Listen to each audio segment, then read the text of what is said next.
you think you can have values and core values in your business. I've got values and core values in my business, but I'll be happy, once we're doing what we need to be doing, then I'm not going to distinguish between a white person and a black person who's going to be happy to come to me. Because for starters, you've obviously seen my, I'm mixed race, but my black face, you've seen my black face, and you're still happy to spend your money with me, use my service. So at the end of the day, unless we've got a personal issue which arises, then I'm not gonna say I'm not using it. I'm not having your money. I kind of agree with the concept of a day where we promote and celebrate black business and try and put the money into black owned business. But if I'm out in my truck on that day and I need to get some food and I can't find a place sandwiches. No, I'm saying, no, I get what you're saying. So you can technically, I could prepare. But what I'm saying to you is like, look, I'm not going to go to big corporations maybe on that day. Maybe I'll support a local business. But again, I'm not going to distinguish too much between colour, because I'm not everybody who's dealing with you is a racist. I mean, so, in fairness, it doesn't make any sense to do that. So like, I'm not going to try and punish the white community for them punishing the black community. What I'm going to say is, look, this is the time where we draw a line under the sand. We don't forget anything. What we do is we come with a clear agenda and we say, look, this is what needs to change, and we want to give you the opportunity to change it. You know what I mean? Like, as for like the statues that got pulled down of some racist slaver, listen, I'm all behind stuff like that. Happy to say, look, that statue should have never been standing in the first place. But I just think we need to box clever now. You know what I mean? Like, a lot of what we need to do as the black community, and, people are scared to say this, is reflect. We're at no blame at all for police brutality. But what I used to hear from the generations before is that we knew we had to work twice as hard. We knew we had to do this. And until that equality comes, then work twice as hard, because the alternative is flatlining where you are. You're not going to elevate from where you are. So what you're going to do, like Nigel, I'm sure you've said it before, look, because you're a bit more no nonsense about it, it's kind of like, well, this is the situation, get on with it and deal with it. Whereas I'm a more, we need to reform the system, we need to change this, and that's my sort of political ideals. But as a realist and as a person who wants to run a business, I'm aware now, and, I don't think of it necessarily as the colour of my skin, but it could be a factor. I'm not going to allow the colour of my skin to stop me. And if that means I have to work twice as hard, if that means I've got to climb like twice, just put double like everyone else is, well then, I'm going to do that because I want a better life and I want things to change for me in my life. I'm all about it afterwards. Yeah, the thing is, right, we can all, if we look hard enough, we can all find racism every single day when we're out and about. The way someone looks at you, see, your perception could say, looking at me funny, man, whatever. I think, what you said there is on, in that you can't, if you're going to move on, in the UK, right, we've got probably 4 or 5 million black people. You go across all of the colour, like African, Jamaican, Trinidadian, so on and so forth. In America, they've got 150 million Afro-Americans. So in terms of economy, if they had that unity, could create that economy. But think about what Butch was saying last week. You've got black people who bash the Bible, who vote for Trump. Now, when I first heard that, when I first found out that your man was a Trump guy, I was like, wow, I didn't think that any black people, but when I'm hearing that people, and this is what I'm saying to you, we aren't all ever going to sing off the same hymn sheet. No. Not Butch, by the way. Butch is not a Trump fan. Let's just put that out there. I know Butch is, but I'm saying that I think Link is a Trump fan. Link's a Trump fan, yeah. And then he was saying about, and Butch was saying about some of the Bible bashing black people in Deep South are Trump fans. And you think, well, if they can't come together and say, although, what's the choice? They've got the Democrats, or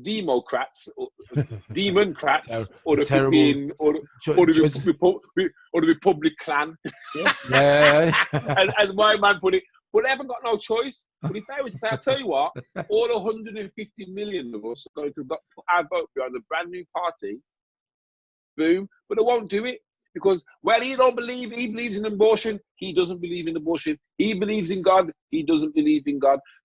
Our divide as a people actually is much deeper than bloody colour, mate. Our divide comes down to religion, if you ask me. Well, look how specific it is in this country. You know, we talk Come about on, divide and that. Let's look at the divide in this country, because there's a perfect example of that. If you just look at London, for instance, look at postcode wars. You know, there's man in London, you can't go past the end of their road.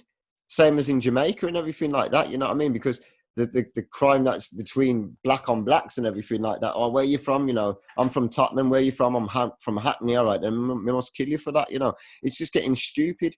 And there's so many divides now, and this is what's happening now right across society. It's happening in black communities, but it's also happening in just any... Mate, it's happening in Asian communities. Is money. The common denominator is the fact that it's happening in poor communities. It's poor people who are being victimized. Yes, there is definitely a police agenda against black people, and yes, there is definitely other social and economic problems affecting the black community disproportionately. But if you look at the statistics again, with like young white people, that their suicide rates are going up, their employment chances are going down, they're getting more poorly educated and split, you know, suffering in school as well. But you see all these shootings and stabbings in the black community. You do get them in the white community, you know. Of course you do. You get them on mass, and sometimes it's worse.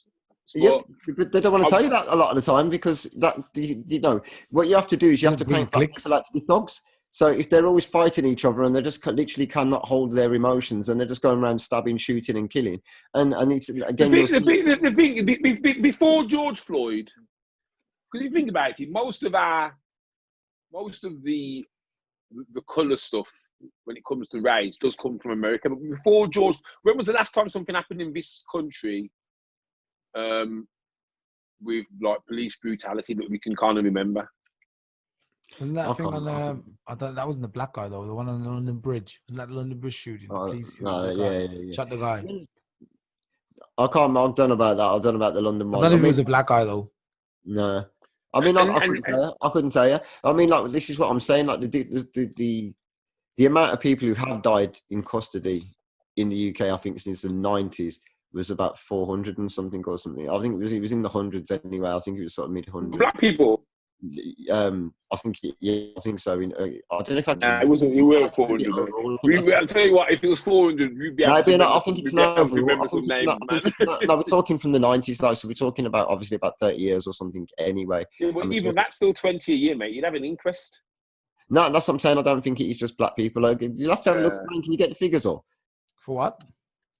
Deaths in police custody in the UK since 1990s. There's a poll that's recently come out, so maybe it's a bit lower than what I thought. I mean, you know, this country, yes, we ain't. This country ain't perfect by any shape or means.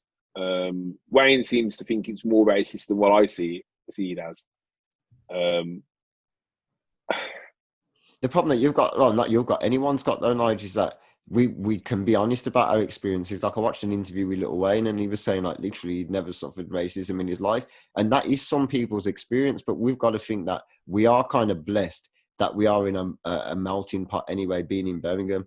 So maybe if you was to, you know, you were to go up to, I mean, you travel, you know, to go up to Harrogate, I'm not calling Harrogate racist, I'm just saying it's where it's predominantly white, or you was to go to Wetherby, or you was to go to certain parts of Wales where, you know, mining towns in Wales, or whatever it may be, down south from Cornwall, anywhere, you know, where they just don't have black people. In the last 10 years, 13 were black, 140 were white.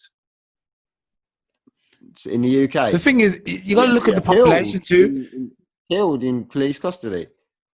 140 white and 13 black. Wow. And 10 were from other minority ethnic groups. And I think, you know, I'm not, you know something, someone dying, you shouldn't die. It's boom, that's it. But that's one a year, which isn't good. It's still one person dying. But when we talk about police brutality, and we're talking about, well, stop and search. So stop and search. So in an area where there's been lots of stabbings and shootings or whatever, or robberies, we're saying that now we shouldn't be stopping and searching these guys. Yes, there is going to be racial profiling, because chances are the CCTV camera spotted the guy who looks black. I'm not being funny. If the camera's not very good, you're going to get pulled up. But you know, what is that? Just the thing is that's a bit unfair to say. It's like only black people walk around with knives. That's like saying only black people do drugs. You know, yeah, okay, we're just not so clever. Okay. Let's say then, because where you live, Wayne, there's not many black people. Let's say some guy turns up, some black guy and for some strange reason, he's wearing the same jumper as you. He's black. He robs a shop. 5 minutes later, you walk down the road into that shop. Now, unfortunately, the guy's had a goatee beard as well. All they've got is this shopkeeper. Oh, it's him. The thing is, yeah, but the thing is, they're not going to say, oh, it's a black guy, but let's pull the white guy up first and see if it was him instead. No, but I'm saying, no, we're talking about targeted policing. Like, this is the thing. Like, so Yeah. if he was going, if you are, and it's probably even more prevalent in the US than that, because the way that areas are segregated, like here. well, If actually, it's sorry, major- hold that for a if you're sec. So hold that for. When I was young, yeah, when I was 10, 11, 12, you know how many times I got stopped by the police? Every single, when I used to live in, you remember Black Patch in this area? You So, used to that get used to stopped by be- police at 10. all the time. We used to be just walking, they'd come, pull us over and ask us what we're doing. And we were like 10, 11. Okay, well, this is going back a couple of Yeah, centuries. but mate, this is like, you're talking like 1990, ain't you? Let's Yeah. be honest. But I don't think it's changed like, much. I don't think it's changed much. Mate, it's changed a whole heap. I'll tell you what, you know when think? you've been to the UK, you drive to the 9 UK times more likely to two- be pulled if you're black in two- the UK. 9 You've been times. to the UK 2 or 3 times since every year since you've been. How many times have you been stopped since you moved to Germany in the UK? What do you mean? Like by the How many police? times have you No, been I'm talking stopped? about when I Have was. you been stopped I'm talking about targeted. But then Stop you're and saying, search when you're young. You're saying it's worse. But then The thing you is, when I haven't come to, been- you haven't been stopped. the thing is, Right. I don't walk around just strange like I used to when I was young. When I was 10, 11, 12, and I used to be playing football and stuff. And I don't have to walk around the football field, which was literally Oh, 500 meters away, and walk down the street. mate, the Black police walking past. Patch.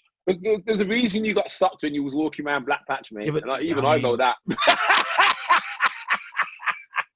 Then again, no, when I was in rugby too, when I was in rugby, which is more of an upstanding area compared to, say, Birmingham, even there was getting stopped. Even there was like, okay, so what are you guys doing? Yeah, we're just walking, and we'd have to justify being out. Do you know what I mean? But that was going back, like I said, it's going back 20 years, 25 years. I think in all my life, I've been pulled over twice by the police. Mm. Once was in Aylesbury, and When you was young, what about when you was young? What about when you was young? no, mate, no, didn't know. We actually had a local bobby called PC Taylor. He used to walk around the estate, and the only thing he used to say to us was "Morning, lads," or Stay out of "Good trouble." afternoon, lads." No, never even heard that from him. Where So you grow up, this is man? the thing, I grew up in one of the roughest bloody areas, Lion Farm. We had about. Have you seen Gangs in New York? That was like bloody kindergarten, mate. We had punks, rockers, we had National Front, skinheads, the lot. I could tell you some stories about being chased here, there, and everywhere. But for me, I think I'm older than you guys. But I suppose for me, I accepted it as this is the way life is. You know what I mean? I'm the guy who used to, if there's a black man on TV, I'd be like, "Mom, there's a black man on television," and we'd all crowd around the TV because there's a black face on TV. See, No, I'd record. You know, I'd see the paper that something was coming on BBC Two at the back arse end of one day in the week. So I'd record it just so I could see a black face on TV. But you know, our dad used to make a joke. No. Every time a film come on, if there's a black man, say, "I bet the black man dies first," and the black man would always die first. Yeah, but you think, okay, I just want to see where you're coming from here. So what I think is you're so used to racism. You're so used to it. It's become normal for you. No, I'm not You're not used to racism, no. I mean, look, No, racism comes in. I'm saying Look, you. for example, I told you a couple of weeks back about this guy who said, who's afraid of the black man and stuff like this. I just been in the office with him today and spoke to his big boss and stuff. And the guy was like, basically, you know, it stops there. Now, this guy, while we was in the office, he was like, yeah, well, you know, I didn't know. And it was all like, you know, to me, it's just normal. See, what he done in it, he knows it. He doesn't, it's so normal for him. He doesn't even know it's wrong. That when I walk in, that he's like, yeah, who's afraid of the black man? And everyone's looking around and thinking, yeah, I remember we used to sing that when we was little. Bearing in mind, this song's been forbidden, you know, it's forbidden to sing the song for over 20 years or whatever. These guys still sing it because it was normal for them. And black people who were growing up in Germany were all right with it. Like, yeah, ooh, my thanks. Well, I was scared of the black man. And they were the black man who they were singing about, you know, regardless of what context. So what happens is, like me, even the last 2 years, I admit I've been an accomplice to their racism because I've been kind of like, when they've been saying something racist, I've just been laughing, hey, like the good, hey, you know, the happy black guy, you know, he's just like, yeah, it's all funny. It's all funny. I've really been doing that, no, until I reported this guy, and then another guy said it to me today, a couple of days ago. I set up to, because I actually like this guy, I said, you know what, it stops now. You said it one more time, I swear, I don't care if I like you or not, I'm writing you up, and that's it. And that's why I posted my thing on my Facebook. I said, from now on, pull somebody on. Because the thing is, you're right. We do. But there's always that little. I suppose the way to look at it is this. The thing is, you've got banter. Yeah, but even banter. That's the thing. That's the worst form of racism. Yeah, but then. The thing it's okay. Well, no. The thing is, yes. What's banter? No, it is. When you two guys are having banter, I bet you guys call yourselves all names under the sun. When you have energy behind it, there's no. When you have banter with someone who's English. So I'm just trying to give you an example. I mean, I had to pull somebody up, one of my comedians, because like basically he said, "Oh, me and you should go on there now. You could be the black and white minstrel show." I went, ha ha ha. But then he said it again, and I says, "Mate, you're boring now. Can you change the script? No one really wants to hear that." And he was like, "Because I thought, you know, because the thing is, I will pull people up. I mean, I've got no problem with that. But you know, it's like when I used to go on holiday. Oh, do you know Winston? Winston, yeah, he works on the market in Birmingham. You'd always laugh. Oh, yeah, I know him. Yeah.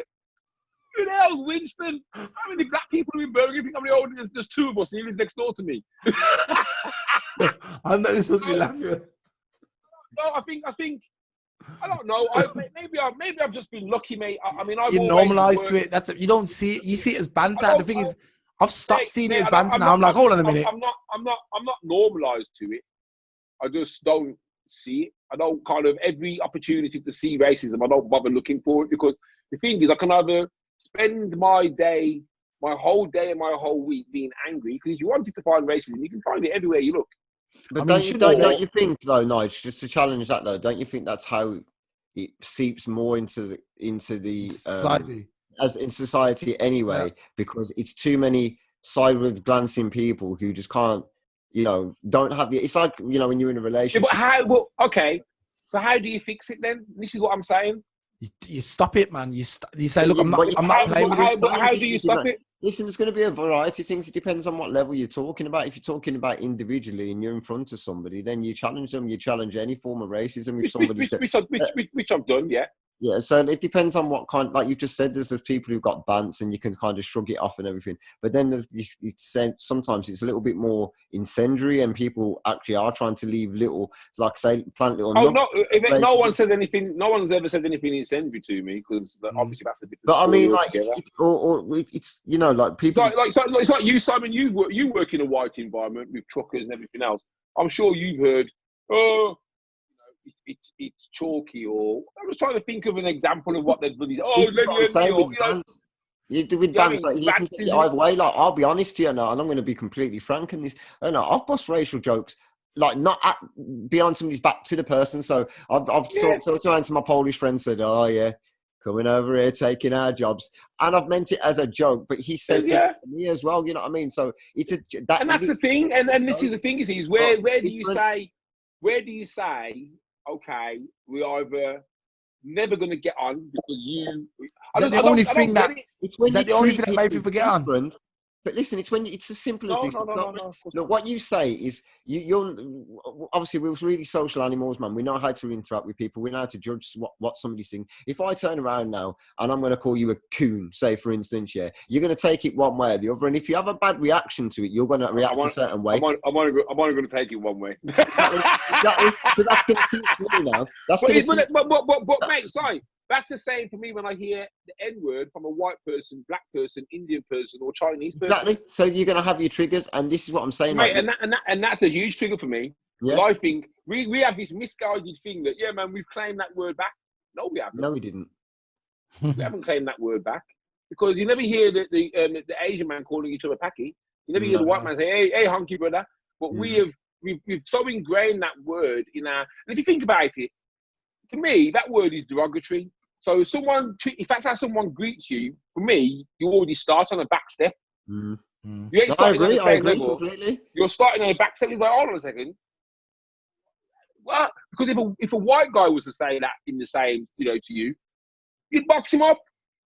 Yeah, So for me, I've actually stopped buying certain artists' music now because I don't want to hear that word. I don't need to hear that word, and I don't want to hear that fictitious lie. But yeah, man, we've claimed it back. You ain't claimed nothing back. No, we haven't claimed that back. You just made it last a lot longer. They've made it last a lot longer.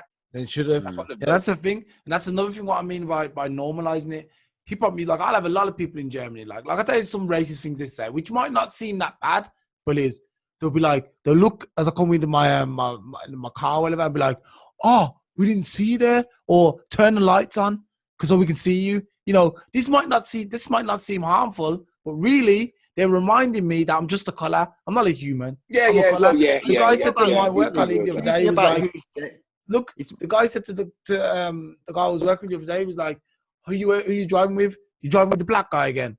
I'm like, and he's like, the guy has a name. His name's like Wayne or Astalio. He's not just a black guy. These things, this is what keeps it normal. And I'm supposed to listen to that and be like, yeah, play the joker, you know what I mean? But like, I'm like, nah. It's I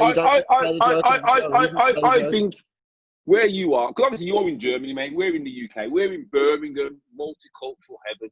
You're in some village, man, on the outside of bloody wherever. Yeah, I'm in some so small town. your perception of everything.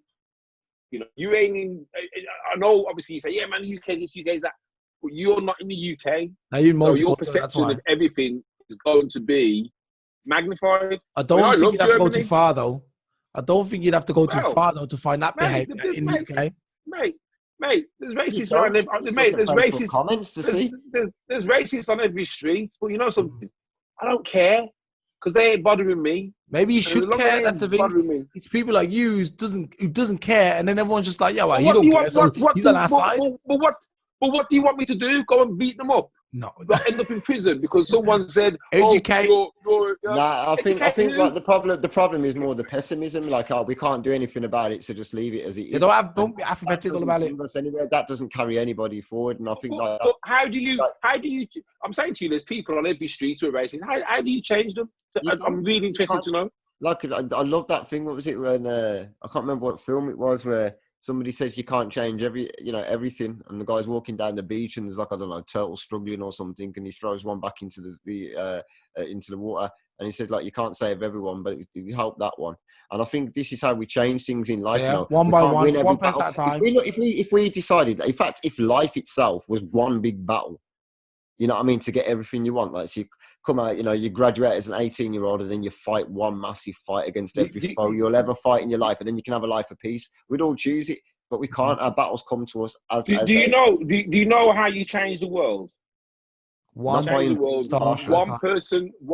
at a time. Yeah. But you change them by making their perception of you change, whether you'll be black, white, Chinese, or Indian. Yeah, but you're almost at the point.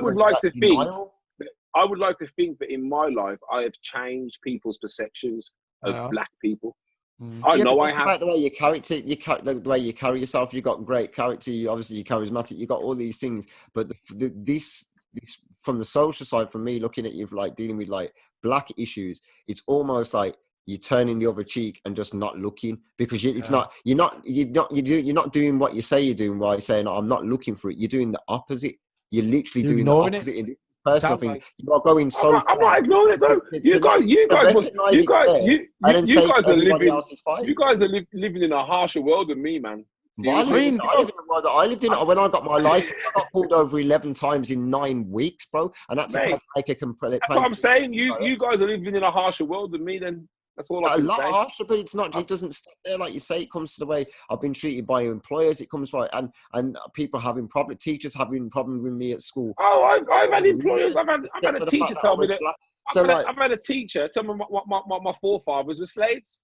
Yeah. And it was only like 2 years later I realised what she said to me, and I thought, you faced your ass. Yeah, but then again, you said again, like what we're meant to do. We talk about institutional racism, so we got obviously ideas to deal with police or whatever it policing. But then you look at the school system where we're not taught black history with any real accuracy. We're not taught civil rights. Let me just finish this. Sorry, we're not really taught civil rights at all in this country, except for probably a couple of weeks or something. Or maybe you'll have a teacher come in one day and teach you. And even then, like we already discussed before, if it goes back, our history goes back thousands of years, and not one bit of it is celebrated. But when they talk about us, they can describe us as savages and everything. When news comes out on the news, last point. When the news comes out, and then a white person commits a crime, and then they have a completely different narrative. And this isn't a black problem only. If you look at Islamophobia in this sense, where any Islamic guy doing anything, if he just has personal beef with a guy on his street, another maybe Muslim and he stabs him, he's a terrorist. But a guy who can go around on a rampage shooting up everybody who's white is a nutter. He's a psychopath. So who's taking on these fights if not us? Because if you're not calling for change, you're just turning the other cheek. Yeah. All right then. So whose parents then taught them black history when they was growing up? Probably nobody, but no one's talking. Nobody's did because no we didn't have it in the school. It wasn't in the school curriculum. Mate, there was libraries. There was libraries.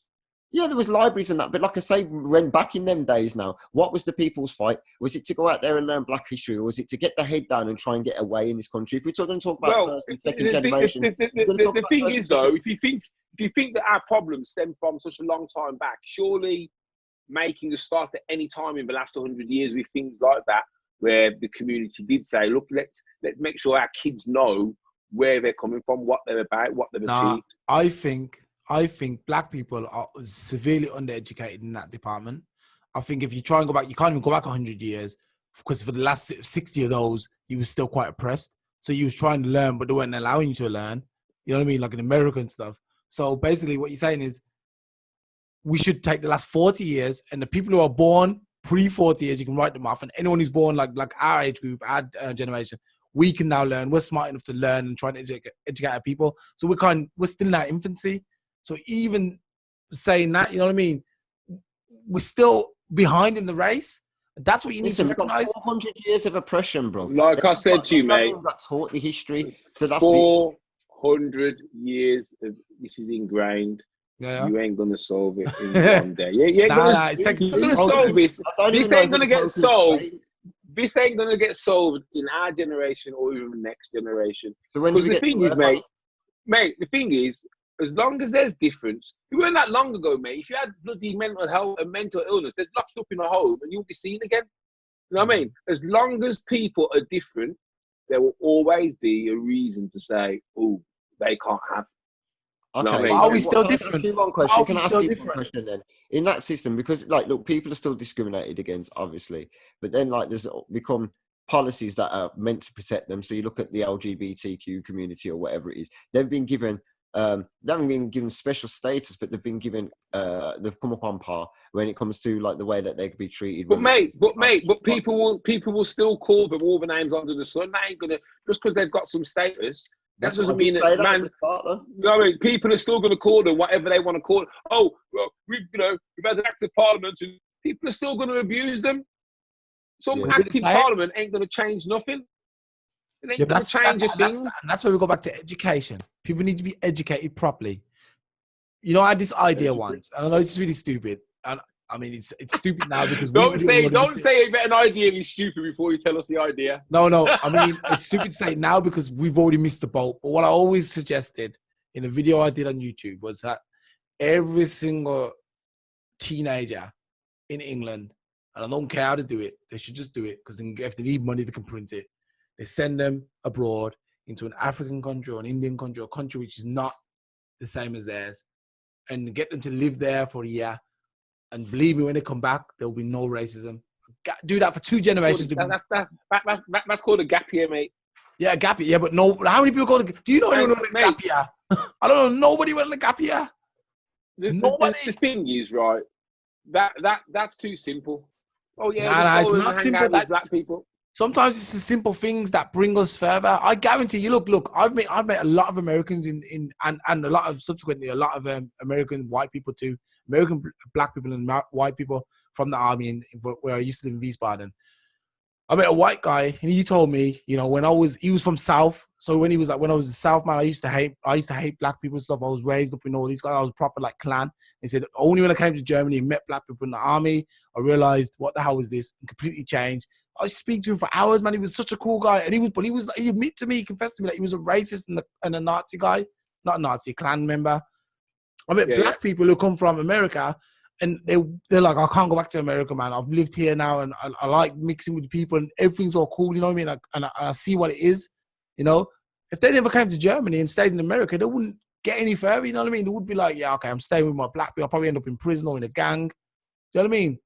So that's what I mean about sending them abroad. There's two things there, though. You're saying about the Americans, Black Americans having another opportunity in different countries so they can see how the real world's supposed to live. Send everybody abroad for a year. Every person goes abroad. I don't care who they are. They all go abroad to a country which is not like theirs, so they can learn to appreciate different people. They can learn to appreciate life, and they can learn to share things and do stuff with, you know, with other cultures. Because that's the thing. A lot of people are not culturally integrated with anybody. They stay around in a little bubble, and they talk to each other and say, we don't like these guys. They're taking our jobs. The thing is, though, mate, unless you make that mandatory, you're always going to have people who aren't culturally integrated. Yeah, they should make it.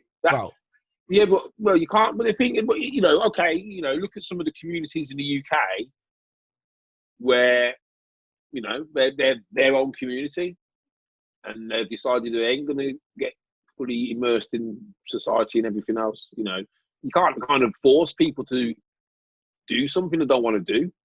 You know what I mean? Oh, look, I'm not sending my Jack off to Africa for 12 months. I don't know. Oh, you'll get malaria. Yeah, but you'd set it up. Listen, you wouldn't set it up as a holiday, but you'd advertise or you'd market it as something nice. Trust me, I don't think. I know for my fact. There's no mileage in it. Yeah, there's loads of mileage. Look, I remember when you was young. I don't know how rich your family was or poor.